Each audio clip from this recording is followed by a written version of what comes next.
শিশুরা না খেয়ে মরতেছে, ইসরায়েলের হামলা, এই হামলার সাথে মাজারের হামলা একই জিনিস, এর কোনো ভিন্নতা নাই। মানুষের কারণ ওইখানে বেশিরভাগ বড় বড় মাজারে একবেলা খাওয়া দেয় দানের টাকায়।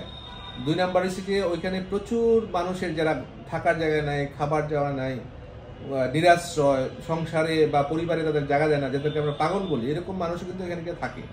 সুতরাং এটা গরিব মানুষ, অসহায় মানুষের একটা আশ্রয়স্থল।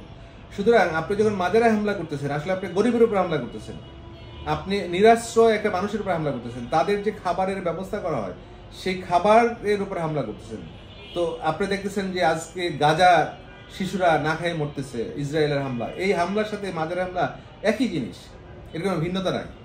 একটা মতাদর্শিক অন্ধত্বের একটা রিফ্লেকশন দেখতেছি, কিন্তু এটা ফেরাউনের চেয়ে খারাপ সময় যাচ্ছে, এটা আসলে বলাটা ঠিক হবে না। কারণ আমরা গত 15 বছর আসলে কোনো কথা বলতে পারি নাই, এবং কথা বলতে না পারার কারণে মানুষের মধ্যে নানা ধরনের ক্ষোভ তৈরি হয়েছে এবং তার বিকৃত কি বলা যায় রূপ নিচ্ছে। যেমন বাংলাদেশে যে আজকে আপনি যে ধরনের কি বলা যায় ধর্মবাদীদের এক ধরনের লাফালাফি দেখতেছেন, এটার পিছনে কিন্তু শেখ হাসিনার দায় আছে। কারণ শেখ হাসিনাই কিন্তু এগুলোকে উত্থানের পিছনে কারণ এই যে বিনা বিচারে যখন আপনি খুন করছেন, জঙ্গি বলে বাড়ি উড়াই দিচ্ছেন, তারপরে হত্যা করছেন, এইটার ফলে কিন্তু মানুষ আরো এই অন্ধত্বের দিকে চলে গেছে, সেইটার ফল আমরা ভোগ করতেছি। ঠিক আছে, সুতরাং এটাকে 5ই আগস্টের পরে তো আমরা এখন কথা বলতে পারতেছি অন্ততপক্ষে যে না, এটা করা যাবে না, এটা ন্যায্য না। হ্যাঁ, আমরা শেখ হাসিনার সংস্কৃতি বাংলাদেশে আর ফিরে আসুক, এটা আমরা চাই না। সুতরাং এটা আমি ওইভাবে দেখি না।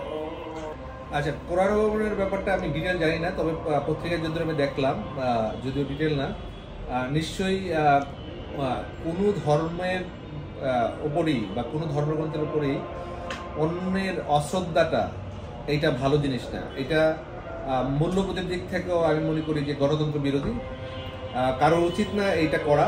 একই সাথে আমি মনে করি যে এই ধরনের ঘটনার পিছনে অনেক উস্কানি থাকতে পারে। সেটা ধরেন এটাকে সেবোটাইজ করার এক ধরনের উদ্দেশ্য থাকতে পারে, যে একটা বাংলাদেশের দাঙ্গা লাগানো, যে হিন্দু মুসলমানের দাঙ্গা লাগানো, কারণ এই ধরনের কোনো একটা উদ্দেশ্য এটার পিছনে থাকতে পারে। যদি থাকে আমি অবাক হব।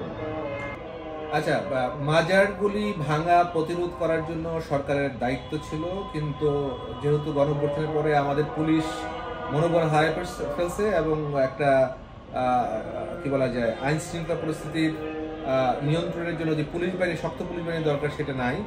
সেই কারণে সরকার কাজগুলি করতে পারে না। কিন্তু তারপরেও আমি মনে করি এটা সরকারেরই দায়। সরকারের উচিত ছিল কয়েকটা ঘটনায় শাস্তিমূলক, মানে কড়া শাস্তিমূলক ব্যবস্থা নেওয়া। তারপর আমি এখন সরকারকে বলবো যে যেসব মাজারে হামলা হয়েছে, সেসব মাজারের হামলার ঘটনার পিছনে কারা আছে তাদেরকে তদন্ত করে শাস্তির আওতায় আনা এবং দৃষ্টান্তমূলক শাস্তির ব্যবস্থা করা, এবং একই সাথে মাজারের যেই ক্ষতিগ্রস্ত হয়েছে সেগুলা ক্ষতিপূরণের ব্যবস্থা করা।